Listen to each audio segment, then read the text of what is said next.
Karibu tena kwenye mashua ya makala kupitia Mashua TV Kenya, mahali tunachambua Afrika si kwa hofu bali kwa uhalisia. Tukiwa bado tumesalia kwenye masuala ya Tanzania, nchi ambayo kwa miaka mingi imekuwa mfano wa amani, umoja na utu. Lakini leo sauti za wasiwasi zimeanza kusikika. Wengine wanasema Tanzania inavuja damu, sio damu ya vita, bali damu ya matumaini, haki na maadili yanayoyeyuka taratibu. Wakati mwingine historia inajirudia kwa njia ya kimya, ukimya wa watu, ukimya wa viongozi na ukimya wa vyombo vya habari.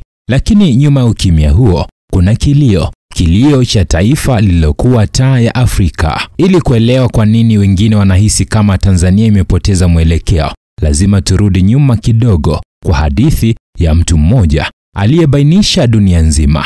Mwalimu Julius Kambarage Nyerere. Nyerere hakuwa tu rais wa kwanza wa Tanzania, alikuwa mwanafalsafa, mwanamageuzi na mtu wa maono. Aliamini Afrika inaweza kusimama bila magharibi. Alianzisha falsafa ya ujamaa na kujitegemea, mfumo uliosisitiza usawa, umoja na utu. Lakini zaidi ya yote, Nyerere alileta mtazamo wa kipekee kwamba uongozi ni huduma, si mamlaka, kwamba kiongozi ni mtumishi, si mfalme, kwamba uhuru haukamiliki kama wananchi bado wanaishi kwa hofu. Lakini leo, zaidi ya miaka 40 tangu Nyerere aondoke madarakani, taifa lake linapitia changamoto zinazotia wasiwasi. Ripoti mbalimbali zimekuwa zikionyesha kukua kwa ukandamizaji wa sauti huru.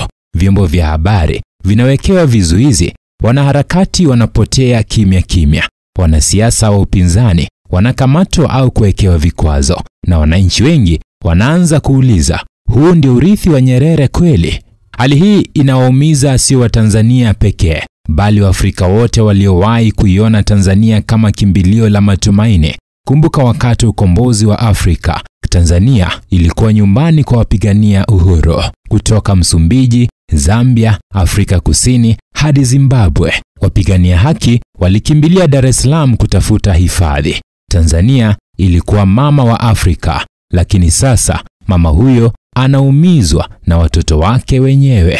Tukiwatazama kutoka Kenya, tunajifunza kitu muhimu sana, kwamba uhuru si zawadi ya kudumu. Uhuru ni jukumu linalohitaji ulinzi kila siku. Na haya tunayoyaona Tanzania leo yanafunua ukweli wa bara lote, kwamba Afrika bado inapambana kati ya ndoto za uhuru na uhalisia wa mamlaka.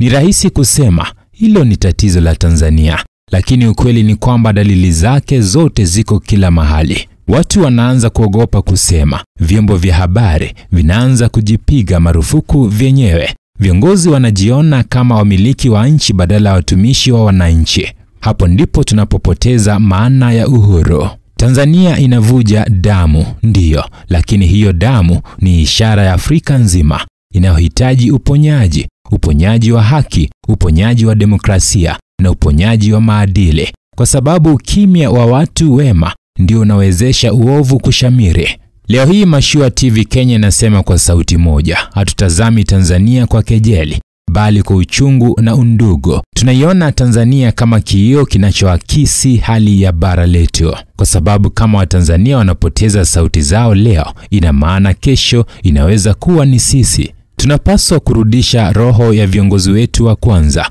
watu kama Nyerere, Kenyatta, Lumumba, Sankara, waliotanguliza utu kuliko nguvu, waliotanguliza heshima kuliko mamlaka, waliotanguliza huduma kuliko ubinafsi.